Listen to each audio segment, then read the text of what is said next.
So I'm going to start off and introduce our first speaker. Adam Fine joined Vicente Sandberg in Setterberg in 2013. As a managing partner of the Massachusetts office, Adam represented the firm's growing base of Massachusetts medical marijuana clients with a particular emphasis on licensing, corporate, and regulatory matters. Adam has chaired multiple CLEs relating to marijuana law and has testified before numerous municipal and regulatory bodies regarding marijuana policy and compliance. Adam has also served as a consultant to the Massachusetts Special Senate Committee on Marijuana and was on the drafting committee for Question 4, which legalized marijuana in Massachusetts. Thank you for that. Adam is frequently quoted in the Boston Globe and other local publications on the topic of marijuana legislation, and has emerged as a leading voice in the field. Adam received his BA from the University of Rochester and his JD cum laude from the American University Law School in 2004. He resides with his wife and 3 children on the South Shore of Massachusetts. Ladies and gentlemen, Adam Fine. Thank you very much. I'm really, really happy to be here, and I was trying to figure out why it was that I was so happy, excited when I was asked to speak at the Libertarian Party in Massachusetts, but I wasn't really sure. And then it dawned on me, don't thank me, I thank you guys, everyone in the Libertarian Party for marijuana legalization, because this has really been, as far as I'm concerned, from what I can tell as an outside observer, a libertarian issue. And we know from, I was involved in the luxury or the honor to be involved with the Question of 4 campaign that was run by the Marijuana Policy Project, which is on the libertarian platform. And it's, you were the base, and I think Massachusetts, the voters or the residents of Massachusetts have really the Libertarian Party and the belief in kind of personal freedom to thank for where we are in marijuana. And yeah.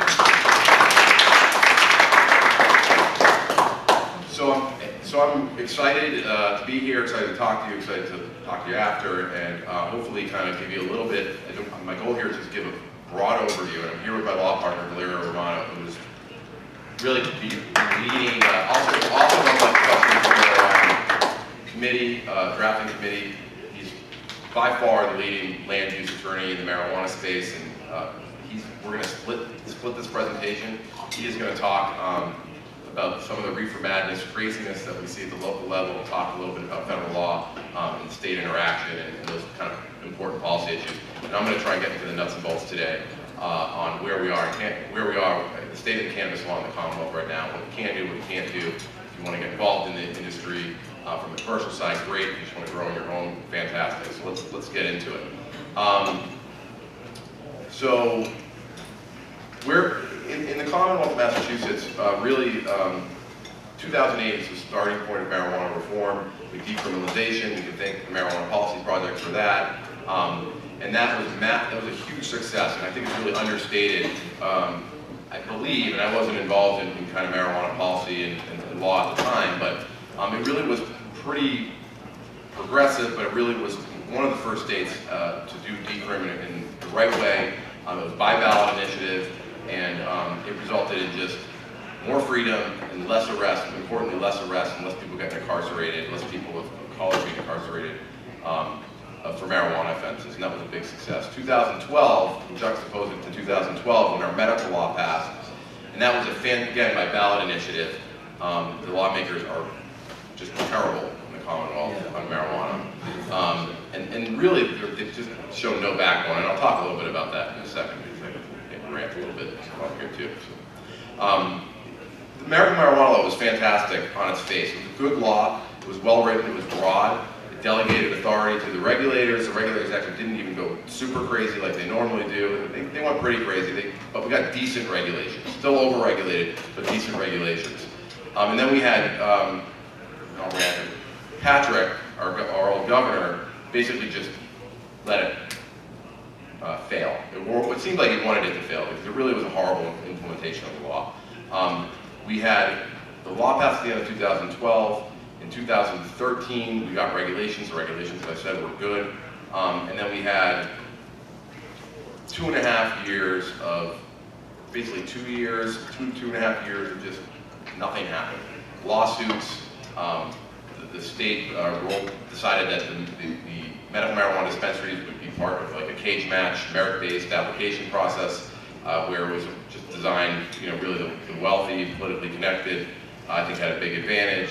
The state outsourced it to the scoring to a third party, and it resulted in, they were supposed to do up to 35 in the first year.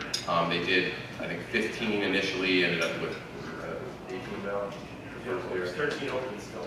Yeah, and we have 40,000 patients today to get to the point, and 13 dispensaries open. So really it was an implementation failure, and so that kind of leads us to where we are today, which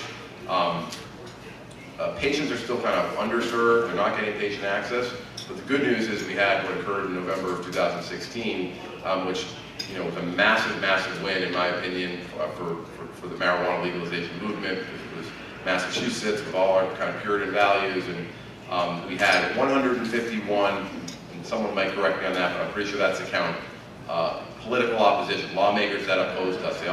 It was unified. There were very few politicians that would take the position, which is the common sense, in my opinion, kind of, there's really no other side to this. It was really the common sense position on marriage legalization, which I don't need to explain to you, but the biggest one in my mind, being a former public defender, was less arrests for something that's, why, on God's earth did we ever have the government involved in regulating or really haven't seen anything about marijuana, which is a plant. We know it's much safer than alcohol. We know no one's ever died from it. And what we did was over years and years and years, it costed billions of dollars, is we created a system where we harmed a whole bunch of people and we put them in jail. And we ruined lives and ruined families' lives. And I say we, because I'm a citizen, but the country, but and that's which is an enormous cost. So for me, having worked as a public defender and seen primarily people of color locked up for marijuana offenses and not being able to get jobs in the future, and all the government paying my job, the DA's job, the police's salary, the probation officer's salary, all for for what? It's really just nonsense. So I'm very happy to be on the right side of this issue along with the Libertarian Party, and I feel really good about our law, and I want to get into it right now. So our marijuana law was written, was really kind of, have MPP to thank, and libertarians in this room, including Rene Ruiz and his wife, who were big supporters of the campaign, and really, frankly, without them and without the movement that came before me, we wouldn't have what we have today, which is really a fantastic law. And so question 4 was drafted by a committee of people that MPP set together. I was on it, Valerio was on the drafting committee, so were many other smart people. And the law, what happened was the law passed by 54% in November, and then the lawmakers did their craziness and all their talking, but at the end of the day, I think they all realized that they followed the will of the people. And the good news is, it really didn't change our law substantially, in my opinion. Valerio may disagree, but I actually am very happy with it. It really is close to what we drafted in question 4. And that's because the people were so strong to push back when lawmakers were talking about, eliminating home grow, or changing possession limits or potency limits and things like that. People uniformly pushed back on that, and I think the lawmakers kind of got it. So we're in a good place. In terms of, let me kind of talk about what many people ask me, which is what can you do now? What is the essence of what you can do if you want to have marijuana or grow marijuana or open up a business? So here's it in kind of hopefully a short summary, and I can let Valerio get up here and talk. He'll be probably more interesting than me. So here we go. So outside of your home, you can possess an ounce of marijuana. There's no penalty whatsoever. So under DCRIM, you had a penalty of $100. We get confiscated now. You can have marijuana. It is not even reasonable suspicion if you walk in the street with marijuana in your hand. You should conceal it just so you don't have any ability for the police to want to come up to you. But they really can't. It's not reasonable suspicion. It's not probable cause. It's no crime. That's fantastic. In your home, you can have up to 10 ounces of marijuana. You can also grow up to 6 plants personally. And in a household, that would be a maximum of 12 in one household. It does have to be in your home. And it does have to be in an enclosed, locked area. And within your home, the possession limits are those 10 ounces I talked about, and then anything that you derive from growing your own product. You can gift marijuana or transfer it. I think this is a really important provision. So if you're at a party and you want to give a small amount of marijuana, less than an ounce, to a friend, you can do that. You just can't get any remuneration for it. You can't promote that transaction, not even transaction, that transfer publicly, or you can't advertise that you're doing it, but you can do it. And I think that's a really important provision. You can possess now marijuana paraphernalia. If you're 21 and older, you can possess a bong, or I'm dating myself in some of this terminology, but whatever it is that people are using to ingest marijuana, you can possess it now, and that's great. And also you can sell it. So no longer should we have these head shops, pretending they're tobacco bongs. I mean, how ridiculous is that?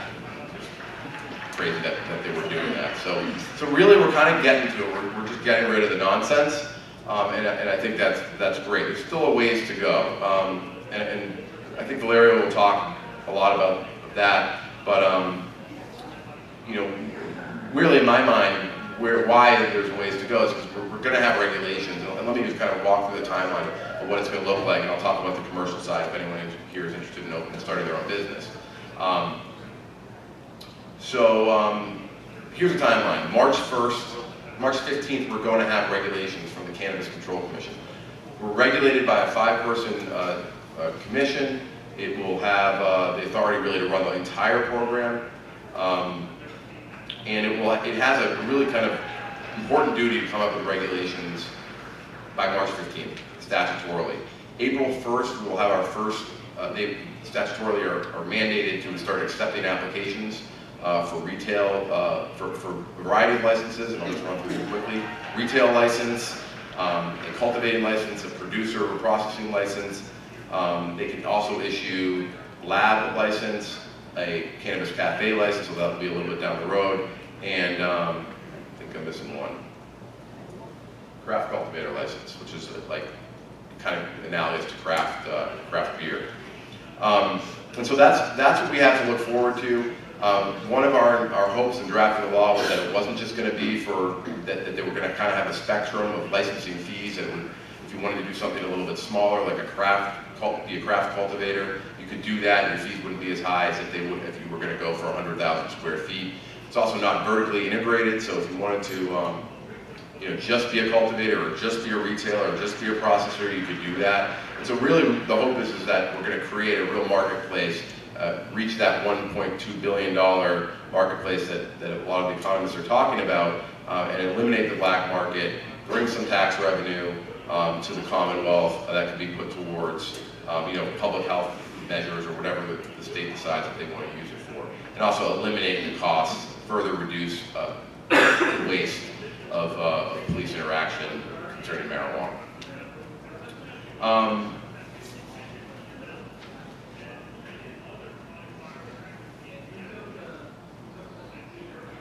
So I want to just kind of, I'm going to hand it off to Valerio, because I think he's going to talk importantly about what really the challenges are, and primarily we're seeing that at the local level. The marijuana law is, it's a great law again on paper. Now we're really going to see our lawmakers, or our regulators, and the good news is it's an independent commission, it's not under the Department of Public Health as it was before, that they can do it right. And my hope is that we don't have crazy regulations, we have simple, common sense regulations, and we treat this like it is, right? It needs to be regulated at perhaps at a reasonable level, but not a level where we just don't have businesses in place. And that is where everyone in this room, if you care about the issue, can kind of go to these public listening sessions, reach out to your lawmakers and tell them that's what you want. Because if we mirror what we did in medical, we'll have 12 recreational dispensaries serving the entire state. We'll have a huge black market, and the purpose of the law kind of won't be met. So with that, I'm very pleased to hand it off to Valerio and have him talk about federal issues and has some local issues we can cover.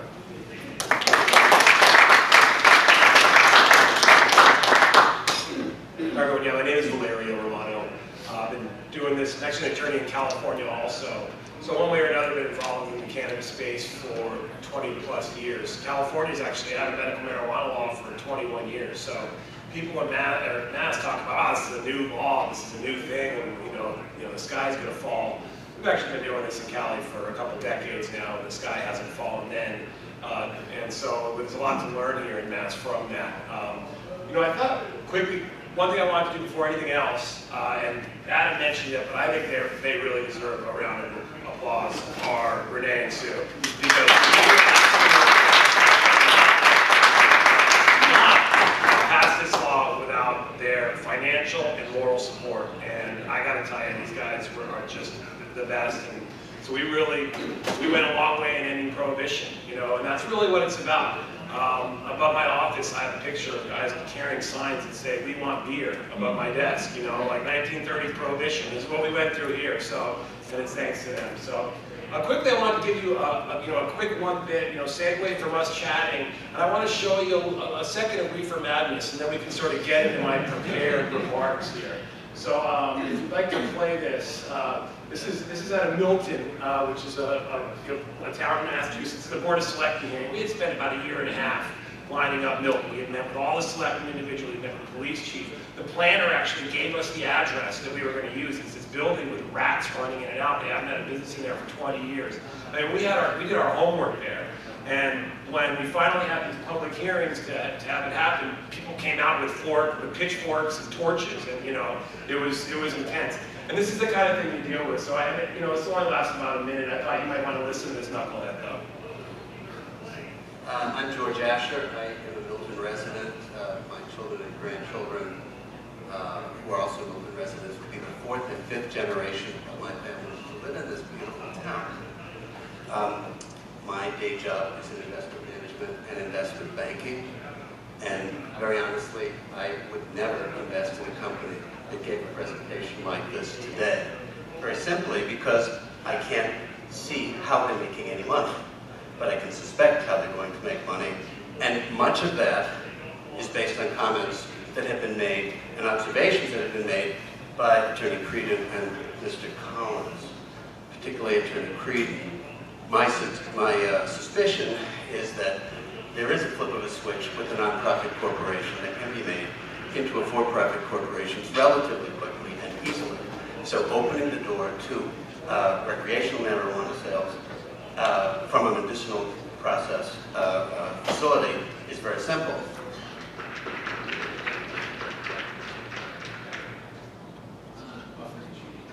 Buffering issue. Sharing network. Hey, well, if it catches up, Second. here we go. It's all right if you gotta hit it one more time. Yeah, I don't think the network's. Okay, well, we'll let him chime in when he wants, and I can keep talking. And he gets interesting too. He's a lot of fun, this guy. So our office, we represent about a third of the medical marijuana registrations in the Commonwealth right now. That includes folks that are through the application process, folks that are open, folks that have just started the application process, and many more. So this is all we do. We have a floor in a small Bank of America building with attorneys that sit around and think about ways to open marijuana businesses, and that's all we do. And it can be quite rewarding, but then you can also deal with people like this guy, which can be quite difficult when you think you have a town wired. Something that I think is probably near and dear to the group, this group, is when the government has a law that they can't or won't enforce, what does it do? It just delegitimizes the government, right? So when my kids see that marijuana is illegal, I have 3 boys, when they see that marijuana is illegal and there's all this talk about, people, marijuana, they all of a sudden don't appreciate the things that probably they shouldn't be doing as much. I mean, I'd rather not have my kids smoking heroin or whatever else, and so they don't appreciate the difference when something, marijuana is a Schedule I controlled substance. So quickly, sort of the background of marijuana in the country. So NICS inside the Controlled Substances Act in 1970, we know that, Schedule I drug. So Schedule I drugs include ecstasy, LSD, heroin, and cannabis. Schedule II drugs, on the other hand, Schedule I means it has a high opportunity for abuse and no accepted medical value. So that's cannabis, which we all know obviously has an accepted medical value. Schedule II drugs, on the other hand, methamphetamine, cocaine, and oxys, right? So methamphetamine, according to the feds, is more dangerous than cannabis. And this is the Congress that we're dealing with right now. And if we're expecting them to do anything, you know, it's going to take a lot of action. And I'm going to get to it, but all politics is local. So, you know, they're talking to your state rep, talking to your United States rep or senator, talk to your selectmen, talk to your city councilors. Those are the people that matter. And we'll get to that. So another thing that people talk about a lot is 1,000 feet from a school. Oh, marijuana is illegal 1,000 feet from a school. No, marijuana is federally illegal anywhere. One joint, one bud in your pocket, you can get arrested by federal law enforcement. 1,000 feet from a school is simply an aggravating factor when they charge you for your marijuana crime.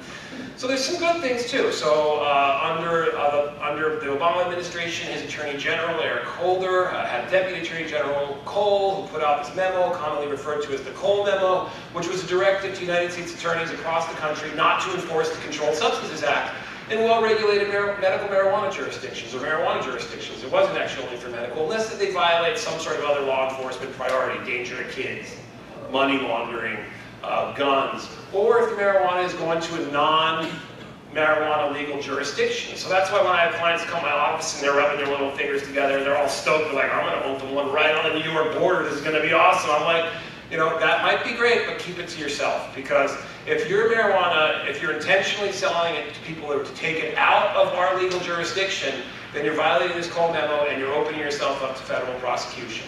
So that's one of the, it's not a defense in court, but it is directed to the United States Attorney. And so far, despite, you know, the Keebler Elf bitching and moaning about rescinding, you know, going after marijuana folks, it hasn't happened yet. He has not rescinded the Cole Memo, and he could, actually. So, and I actually think it's sort of, you know, just sort of philosophically, so there was a party for Question 4 last November, and for those of us who didn't necessarily support President Trump, or then elected President Trump, but did support Question 4, it was funny. The mesh of people at that party, there were a ton of Trump supporters, and then a ton of people who supported Question 4. So on the list of people that our current president has to alienate, I think the marijuana users are very far down at the bottom. He's working his way down, but he's not quite there yet. So, you know, I think philosophically we're probably in pretty good shape. So then we have Rohrabacher-Farr, now Rohrabacher-Blumenauer. It's actually an amendment to our spending bill. Basically, it says that Congress and the United States government, the Department of Justice, cannot spend any money to prosecute marijuana crimes in medical marijuana jurisdictions or enjoin marijuana businesses from functioning. And this is actually upheld as a real defense in the Ninth Circuit in California. So this is legit defense. The Cole Memo was directive, no teeth. Right now, Rohrabacher-Farr, Rohrabacher-Blumenauer is a legit defense.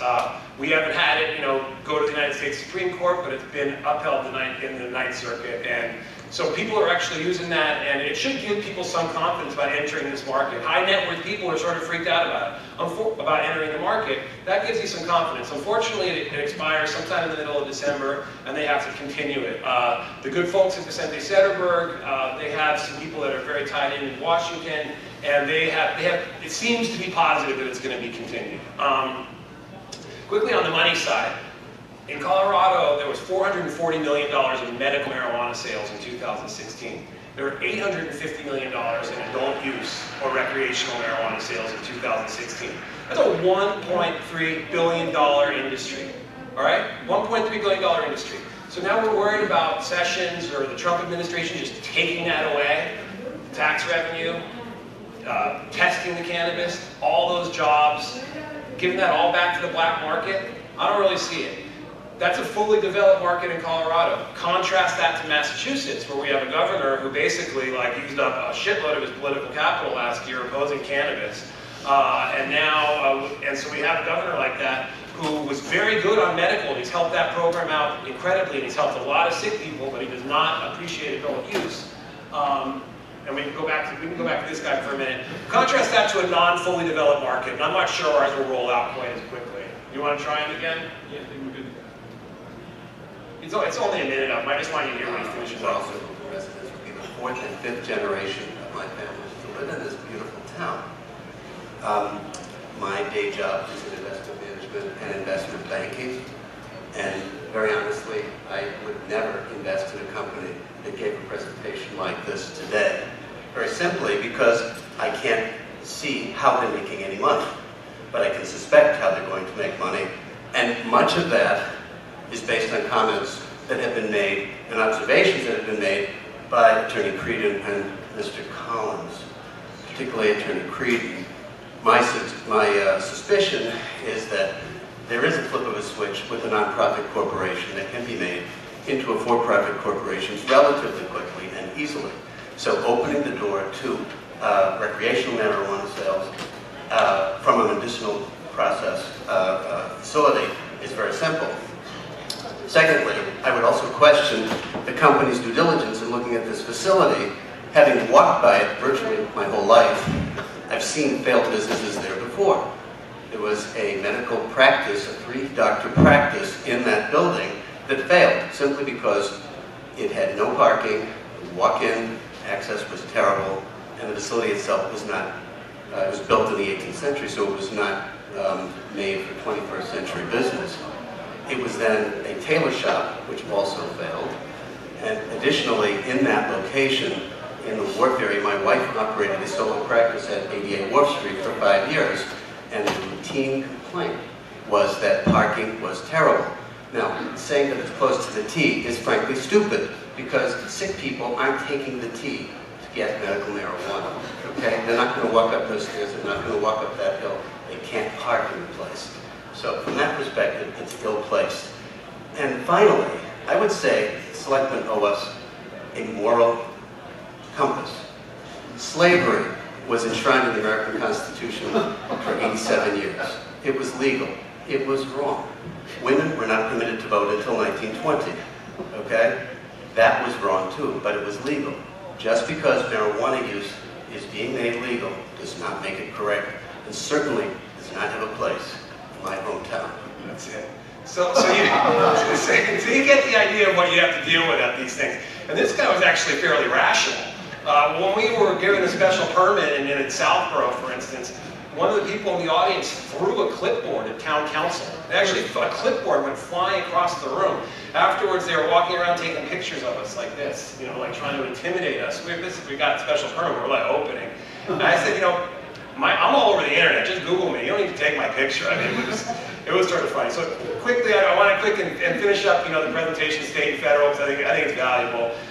So there's a 10th Amendment, right? So under the 10th Amendment, ultimately, the feds cannot commandeer state law enforcement, and so that's come to the forefront with the whole sanctuary city debate. We hear about that a lot, and so they can't force state law enforcement to enforce marijuana laws. And then we have the preemption under the Supremacy Clause of Article 6, and basically, there's 2 prongs to decide whether something is preempted. One, is it impossible to comply with both state and federal laws?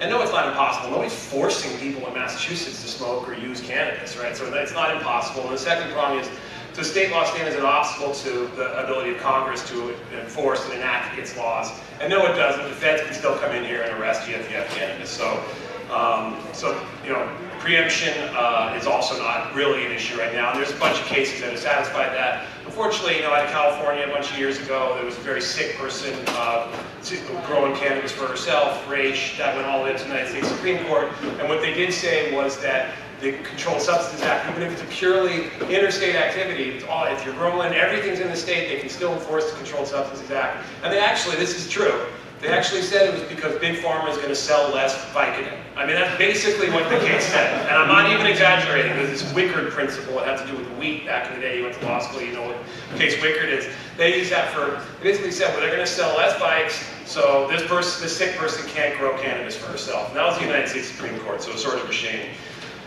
There's a lot of money laundering statutes now, and so in 2014, the feds put out some directives for banks. Unfortunately, in Massachusetts, we have a couple banks, namely Century Bank is actually taking these deposits, and they're following that guidance. And so you actually have banking now. If you have one of these businesses, you're paying employees with payroll. Yes, seriously.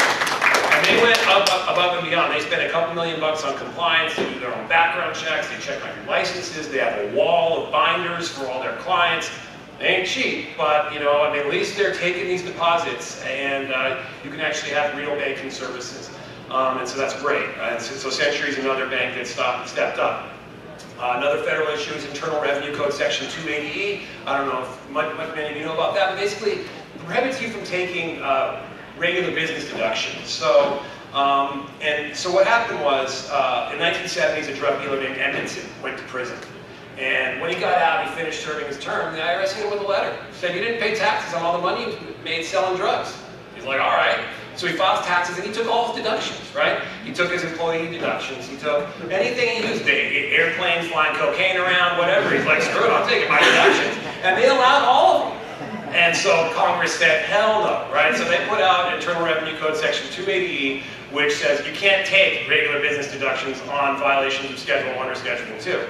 But then Congress ran afoul of the 16th Amendment, which says we can only be taxed on gross receipts, on actually money we earn, not just our gross receipts. So what turns out now is ultimately you can take business deductions on cost of goods sold, but not on other regular business expenses.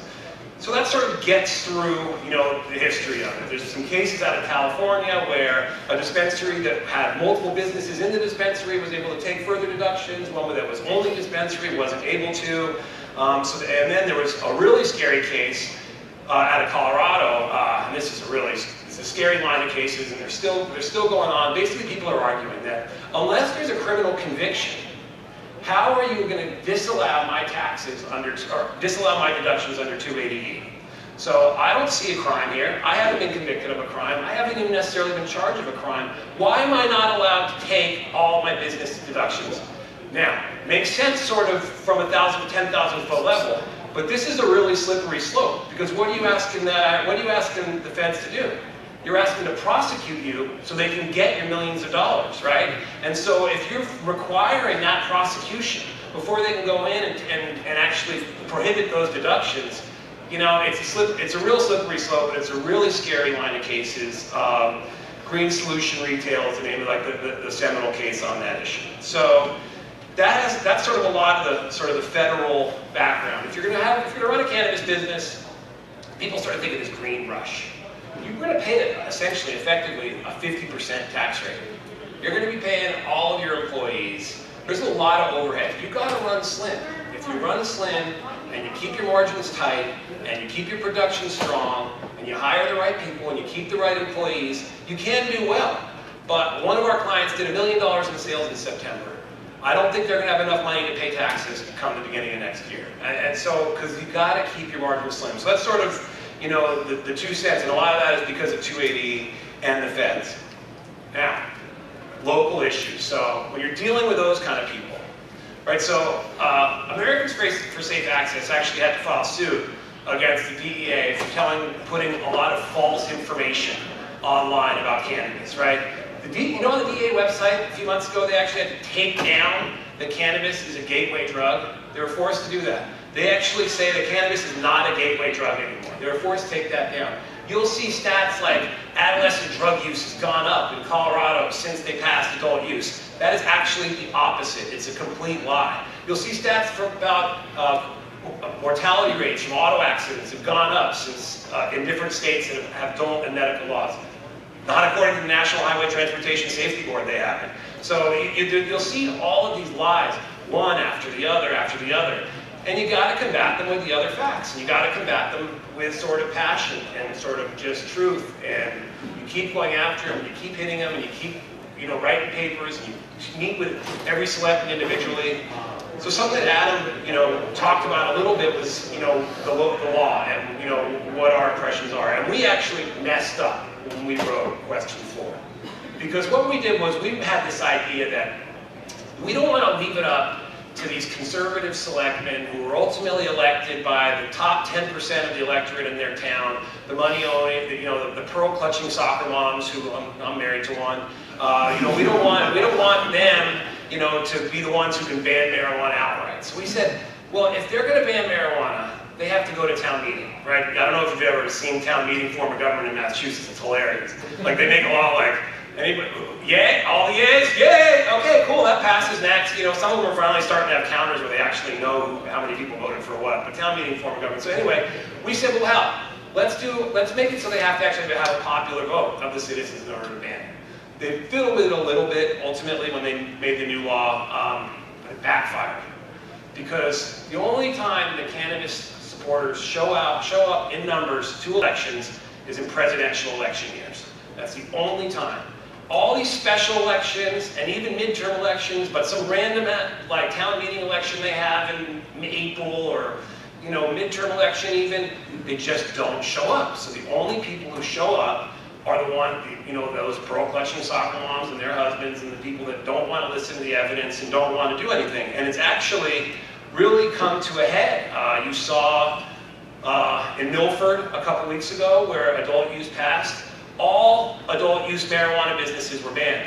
So there's a testing lab there, Pro Verde. Now they have to stop testing cannabis for adult use. So you got all these people freaked out about marijuana, and they're shutting down the labs that are keeping it safe because they're not thinking it through, right? So, and you have town after town that's doing this. Egremont is a town all the way in the Berkshires. Adult use passed by like 65-something%. They put a very long moratorium in because of the people that showed up. I have the name of the other town in here, but I'm not going to look for it. There's a town, a very conservative town, that the same night that they voted to ban marijuana, they voted to open up one of their local parks for liquor license parties, right? So you could do your one-day liquor license party at that local park, right? So they vote to ban marijuana, but booze is completely okay. And that's sort of the mentality of Massachusetts. I live on the South Shore. I live in a drinking town with a fishing problem, and a lot of towns in Massachusetts are like that. And so, and unfortunately, you show up and you just get those people who will come after you no matter what. So hold on, just catch up in my notes here. So, the reason that things sort of went south a little bit originally for medical was because these cities and towns were scared. And I don't know how I'm doing on time. Okay, so I'll finish up. Because cities and towns were scared. Because the Attorney General's office, Martha Coakley, but then Attorney General, basically told them, you better zone for medical marijuana, or else these businesses are going to go anywhere they want, right? So, oh my God, everybody started freaking out, and there's going to be one across the street from the high school or the preschool, and kids are going to be dead from marijuana overdoses the very next day, and it's going to be, and so they all, these places, they zoned these back industrial parks, and they marginalize their patients. So I'm a sick person, I'm still going to do a drug deal, even though the thing's legal. I'm like going into an unlit industrial park to buy cannabis, like out of the way, like they marginalized all these people, and unfortunately, that happened all across the Commonwealth. And now it's starting to change. A lot of it's because there's going to be a host community agreement or some other tax revenue, and you go back to the city and town and you say, hey, you're going to get 3% off the top. You're going to get 6% off the top. I'm a little city or town with 8,000 people in it, but I'm one of 20 adult use dispensaries in Commonwealth.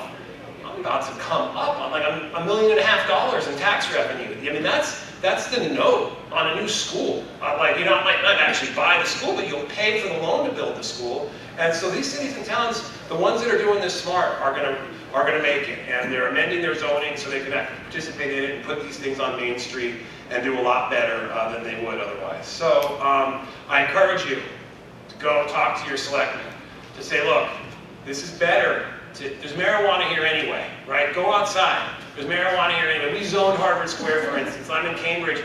I'm laughing with the planning board about the fact that there's marijuana all over Cambridge. They're like, why shouldn't we have it in Harvard Square? So we rezoned Harvard Square so we could open it up in the Red House. I don't know if you know where that is. In a few weeks, that's going to be open. A dispensary in the Red House. And I was supposed to actually talk about RICO, and it was a whole other nightmare that's happening with that. But I think we're running out of time, and we want to take questions. But I encourage you, go talk to your selectmen. Go talk to your individual politicians, your local people, because those who are the state reps listen to. So thanks a lot for your time. I appreciate it.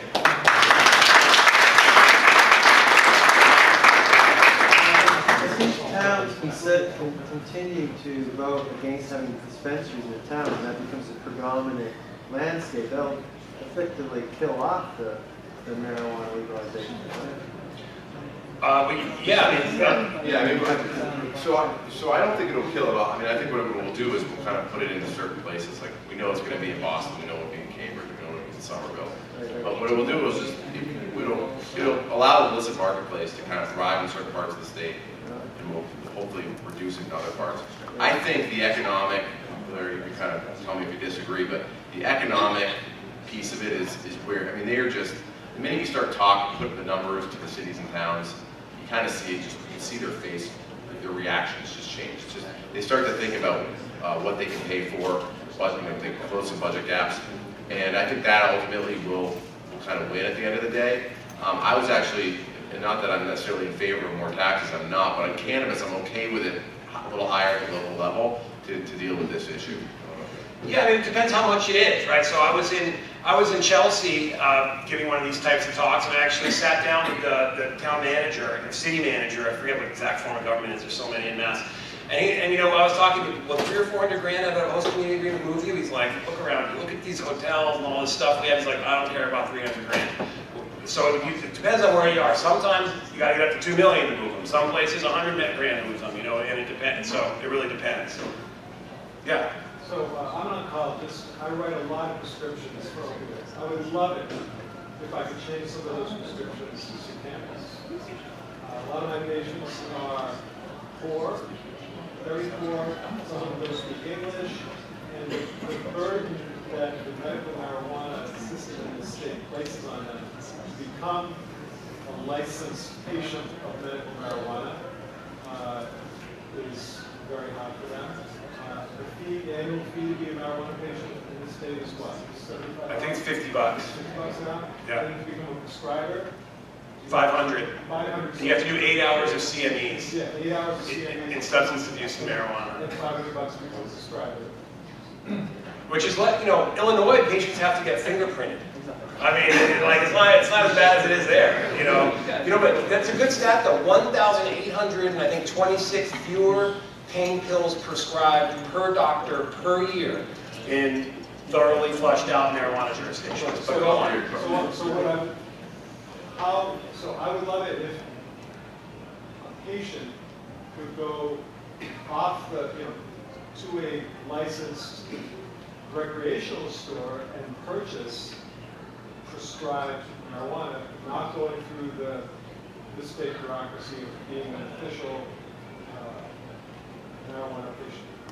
Well, that's why you heard me use the word adult use over and over. It's not just about recreation, right? I actually don't smoke weed anymore, but if I can get my hands on high CBD tincture from a whole plant, I put that in my coffee every morning, right? And that's really good for you, you know, but I can't right now, so, but yeah. But no, and it's a great question. So you can absolutely have, and I've given lectures to doctors before, you can have that conversation, right? I mean, the reason we have medical marijuana is because of the First Amendment of the United States. I mean, it's basically, you are just making a recommendation. It's really important that you actually don't write a prescription, because that actually will have some federal implications. But you're just making all a medical marijuana certification from a physician is basically more likely or not that you believe that the patient will benefit from marijuana use. So you can, and that conversation is occurring with patients throughout the Commonwealth. In fact, yeah, good. And one of the messages for question 4, when they did the polling that resonated with voters, and really the truth is that there were a lot of people such as gun owners, veterans. I mean, unfortunately you can't own a gun. I mean, you run a risk of not being able to, if you care about owning a gun and you're a patient, really I would advise you really shouldn't get in any kind of system that indicate that you're a marijuana user, because if you care about your gun, you might lose your gun, right? So those people in particular are really kind of perfect for that scenario, which is you can anonymously, and what's important, you can essentially anonymously, you're not going to get entered into a database. You will have to show identification that you're over 21, but you're not going to get entered into any kind of database. And that will allow us to go to the adult market and actually treat their condition as best they can. And most of these, in the Commonwealth, we will have dual facilities. That's part of the law. So medical will actually kind of reside right next to rec. So the products will be very similar. Yes. Depending on the host community. So not all the medical places are allowed under the same roof. Some host communities are going to ban or have a moratorium on adult use while still allowing medical. So depending on the host community, they may be under the same roof.